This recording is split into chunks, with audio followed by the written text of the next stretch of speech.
The one thing that we don't talk about much in politics is education. And related to that is American exceptionalism.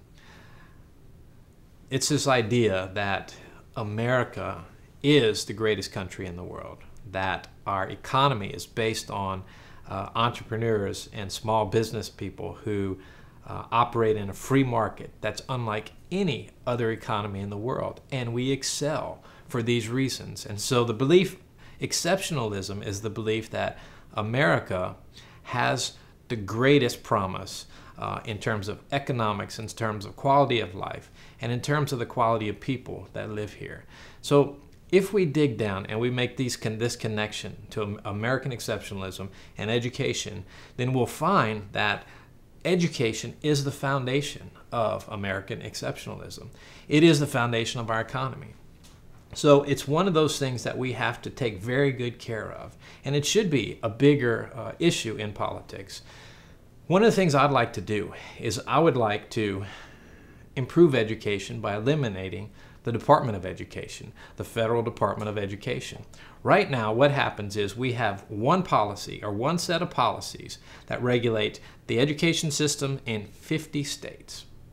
And we're not seeing much improvement in any of those states, any overall improvement. And it's because our education system is based on an outdated model.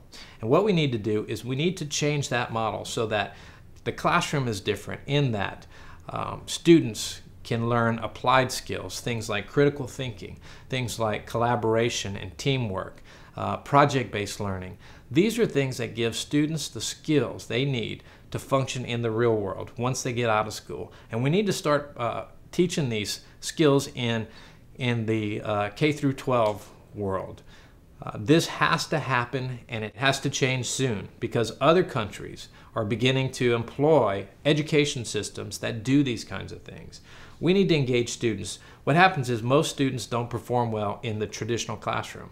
And what happens with the students that do perform well is a situation where that's their style of learning. So we need to expand the learning styles that we apply in the classroom, and we need to also improve the way we teach kids, and not so much about pouring knowledge into their head, but about teaching them how to be lifelong learners.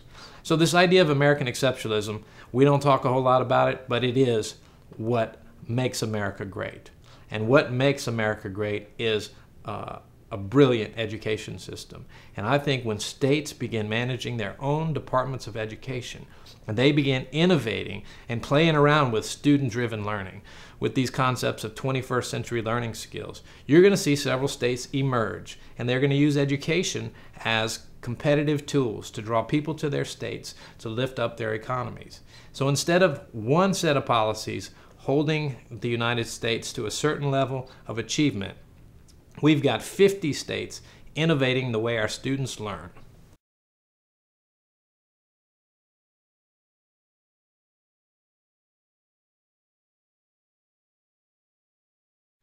Well, I don't look at myself as being a politician. It's not something that I ever wanted to do as a kid growing up. Sure, I wanted to be a fireman. Sure, I wanted to be an archaeologist. And like everyone else, I wanted to be a professional baseball player. But never in my life have I ever thought, man, I want to be a politician. So what happened was, in my business, I've always been really good at kind of looking down the road and seeing where the market's going. And given the unencumbered free market, you can predict, how your business can do or where opportunities are. What happened, though, is with the government interference in the last couple of years in the marketplace, and with them fiddling in the economy, all of a sudden, I couldn't see the future. I couldn't see the outlook. And so I started to recognize that for me, as a small business person, the American dream was fading. I mean, we were losing what was magnificent about this great economy that we have here in America. So at that point, I just became very frustrated, and I said, look, I got to know what's going on. So I started doing research, and I educated myself, and I revisited the Constitution. I studied more on that, and then it became clear to me that we have some serious problems, and most of those problems are related to career politicians. And what's happened is these guys don't serve us anymore. They serve their special interests that fund their campaign, and they serve the parties. while many of them want to serve their country and represent the people, their hands are tied. Because what happens is if they don't toe the party line, if they don't follow the pulls of their special interests, then they're not going to get funded and they're not going to get elected in the next election. So we have a case here where nobody is being represented. The American people are not being represented in Washington. And we have to make a change. We have to stop that. So I decided to get into this race in great part because I felt like maybe we can discover a way an independent can get elected. Maybe we can pave the way so that other independents can get elected. But it's going to take a concerted effort through tea parties, through individuals getting together, understanding what's going on in the government, really getting to know the candidates, and then voting according to their principles and who they believe is going to represent them. This is exactly why I got into the race, and I'm doing it because I feel like my country needs me. To me and for my wife, it's more than that. We feel like it's this is what God would have us do. And so in our faith, in being obedient, we're all in. And we believe we have a really good shot. If a few pieces of our strategy come together, then we feel like we have a great shot at winning this election.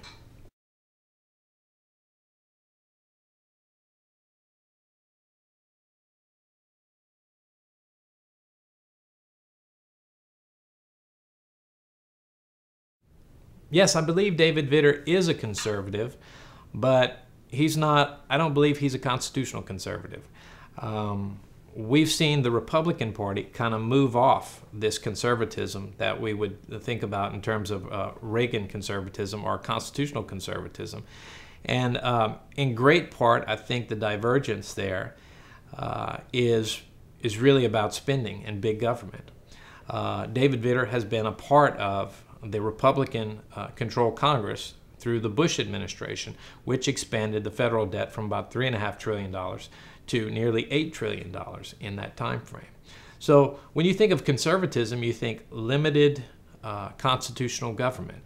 And what's happened is the Republicans are just as spend-happy as the Democrats are. It's just a whole different scale now that the Democrats are in control.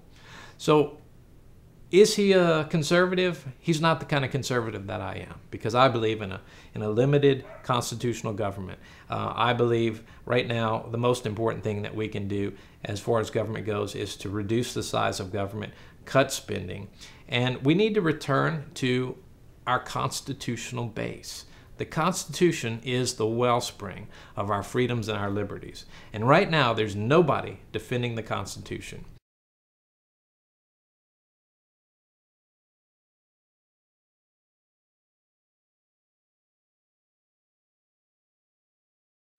Now, America was founded on Judeo-Christian principles, and I believe that it was the blessings of God that helped make this the greatest nation in the whole world. And I believe that we've moved away from that. I believe that in almost every aspect of American life, we have moved away from that. And I mean, you can't even say God bless you, or you can't even say talk about Jesus in public without it getting quiet or people looking at you strangely. These people who have made so much noise and have made us so uncomfortable that it's backed us away from those principles that made this great nation great. So what I think has to happen is we need to start pushing back. You know, as Christians and as people of faith, we need to restore integrity in both the people that we elect and the institution of government. And we need to find that integrity in the integrity of Christian principles. So for me, it's a very important aspect of restoring this nation, is in order to restore the blessings over this nation and to reverse trends, social trends like single parent homes, crime rates, and so forth, to reverse these ills in our society and to receive the blessings of prosperity in this nation, we have to restore this nation to one nation under God. We need to restore God to the head of this nation.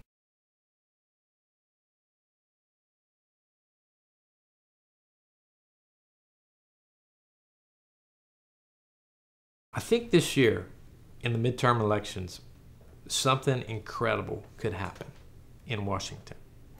We could have a Senate that has no majority. Not the left, not the right, not the Republicans, not the Democrats. Imagine that. Here's what's going on. Right now, it's predicted that it's neck and neck, that the Democrats might hang on to the majority or the Republicans may take over the majority. Well, you know what would really upset either of those plans would be for 2 or 3 independents to be elected, and there'd be 48 Republicans and 48 Democrats, or however those numbers work out. But imagine the pie, right? You have the pie, and it's divided equally in half. Now there's this little slice in the top of the pie, and that's the independent faction. And those are the people that are actually going to represent the American people. Those are the politicians that are going to change the whole dynamic in Washington. Not the Republicans nor the Democrats are going to have a majority. Imagine that. The Republicans and the Democrats now have to work together. That nothing can be passed, not on the Republican agenda or the Democratic agenda. And what's even better about this is that the American people can expand that little slice. They can expand that slice if they become unhappy with the Republicans or the Democrats. They can expand the independent slice, or this independent faction that has committed themselves to representing the American people. And I don't know if in American history, or at least in recent American history, this has ever happened before. But what it will force to happen is that there to be more unity and to be less party politics. And in order to accomplish anything, in order to get anything through Congress, there's going to have to be participation, and the American people will be represented. And this tiny minority will be incredibly powerful, and that minority will be committed to the American people. This is why I think it's really important in this election that an independent gets elected. Someone committed to representing the people and doing, rather than what's politically correct, what's right for this country.